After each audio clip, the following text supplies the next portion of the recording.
I went to see The Emperor's New Clothes, which is the Michael Winterbottom and Russell Brand documentary, which is, people would probably call it a left wing socialist documentary, but to me it's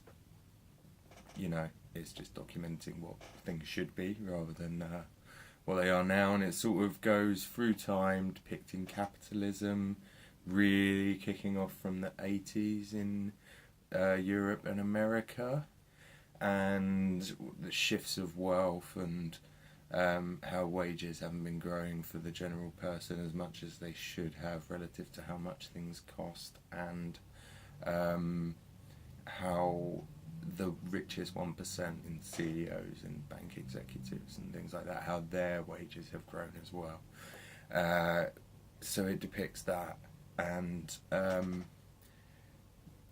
good documentary, especially if you're relatively undecided on political views. I think it could sort of help you, because the general papers and everything, and most of the mainstream has an investment in which way the economy goes and how people vote. So I feel like they're more one-sided than Russell Brand presents this documentary as being, and just trying to sort of say how it is and that there might be a better way in more socialist attitudes as opposed to more capitalist attitudes.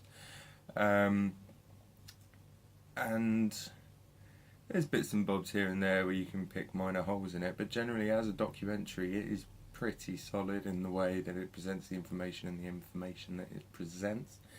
A couple of little nitpicky things, but apart from that it's not like well over the top like some other, you can just feel that it's 100% propaganda.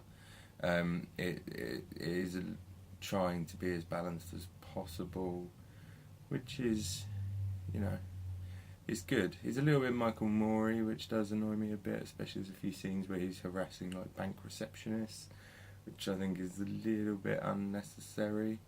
And that's the same with Michael Moore documentaries as well. But if you've got the personality, especially something like Russell Brand, you probably want to add that stuff in there because it is very funny, and he is good in it throughout.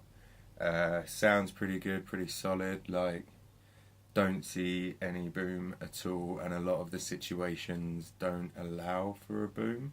So I think Russell Brand is mic'd up really well. There's a relatively great sound. Not quite as good as when you hear him in feature films, and you can just hear that proper sexy Essex confidence in his voice, but it's still pretty good.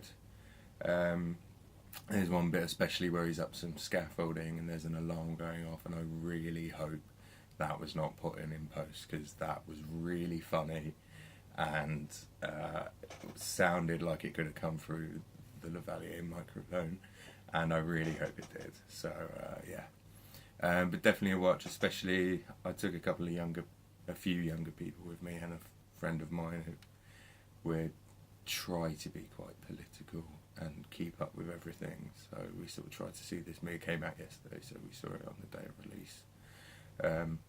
And it was interesting hearing the different views of people, a couple of people going in with a totally fresh mind, and then three of us that subscribe to The Truths, which is his YouTube channel, and watch it pretty much daily. Russell Brand's good at having a massive output on his stuff. So definitely a watch. Obviously it's a documentary, so the sound's never going to be stupidly spectacular, but it was good and appropriate. And the soundtrack is absolutely incredible. Fortet, Philip Glass, Underworld, a few other cool names that I can't remember off the top of my head, but there was points where I'm supposed to be sort of listening to Russell Brand talk about things and I'm just dancing to Born Slippy. So I'm not even sure that's even in the movie, but everything is, and that's a great track. So give it a go, see what you think, and if not, just listen to the soundtrack on Spotify or YouTube, or probably won't be able to buy it because it's a documentary, but you could download a few singles off of those artists because they are crackers. So yeah, Russell Brand. Give it a go.